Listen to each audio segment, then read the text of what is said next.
जैसे कर्म का अनुष्ठान अज्ञान से है, वैसे ही उसके त्याग का अनुष्ठान भी अज्ञान से है। इस तत्व को भली भांति जानकर मैं कर्म अकर्म में मुक्त हुआ अपने में स्थित हूँ। अष्टावक्र गीता 12वां प्रकरण सूत्र 6। संसार में रहकर कर्म करना आवश्यक एवं अनिवार्य है।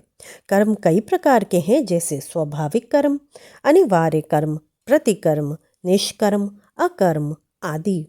फिर कर्म शारीरिक और मानसिक भी होते हैं। जीवन ही कर्म है, मृत्यु कर्म का अभाव है। कर्म का आरंभ जन्म के साथ ही हो जाता है एवं मृत्यु पर्यंत चलता है। इसलिए जीवन में कर्म रोकना असंभव है। गीता में कहा है, क्षण मात्र भी कोई कभी कर्म ना करता हुआ नहीं ठहरता, क्योंकि प्रकृति के गुण प्रत्येक से कर्म कराते हैं। गीता 3 और 5वां अध्याय। किंतु जो कर्म अहंकार वश किए जाते हैं, वासना पूर्ति हेतु किए जाते हैं, जिनके पीछे कोई ना कोई फलाकांक्षा होती है, वे ही कर्म बंधन का कारण बनते हैं। जिस कर्म में करता हो अहंकार हो, मैं कर रहा हूँ, मैंने किया है, और इस प्रकार मैं की जहाँ उपस्थिति है वहीं कर्म बंधन है, क्योंकि यह अहंकार व मैं भाव ही अज्ञान है। इन कर्म बंधनों से मुक्ति के लिए भी मनुष्य अनेक कर्म करता है। ये जप तप योग भजन पूजन यज्ञ ध्यान समाधि आदि भी मैं भाव से ही किए जाते हैं। इनमें भी फलाकांक्षा रहती है, इसलिए ये भी कर्म हैं जो बंधन स्वरूप हैं। अहंकारवश अथवा अज्ञानवश किए गए कर्मों का फल अवश्य होता है। शुभ कर्मों का शुभ एवं अशुभ का अशुभ फल होता है। यदि अशुभ बंधन है तो शुभ भी बंधन है। बेड़ी चाहे लोहे की हो या सोने की, मुक्ति के लिए दोनों बंधन ही हैं।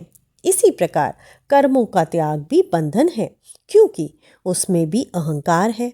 मैं भाव उसमें भी है, जो अहंकार एवं अज्ञान है। मैंने त्याग किया, इस भाव के रहते जो त्याग होता है वह अहंकार को और बढ़ा देता है। फिर इस त्याग के पीछे फलाकांक्षा रहती है, चाहे वे स्वर्ग मोक्ष मुक्ति किसी की भी हो। अतः कोई भी कर्म जो अहंकार अज्ञान से किया जाता है वह मुक्ति का मार्ग नहीं है। इसलिए जनक इस सूत्र में कहते हैं कि जैसे कर्म का अनुष्ठान अज्ञान से होता है, वैसे ही उसके त्याग का अनुष्ठान भी अज्ञान से ही होता है। दोनों में मैं का भाव रहता है जो अज्ञान है। मैं आत्मस्वरूप को उपलब्ध होकर ऐसा जान गया हूँ, क्योंकि आत्मा का कोई कर्म नहीं है, वह कर्ता नहीं है। कर्म मात्र अहंकार के कारण होते हैं। मैं अहंकार रहित होकर कर्म एवं अकर्म, कर्म एवं उनका त्याग दोनों से ही मुक्त होकर अपने स्वरूप में स्थित हूँ। अहंकार रहित स्वाभाविक रूप से किए गए कर्म कर्म नहीं है, ऐसा होकर मैं स्थित हूँ। कर्म की इससे श्रेष्ठ कोई देशना है ही नहीं, जैसी इस सूत्र में जनक ने दी है।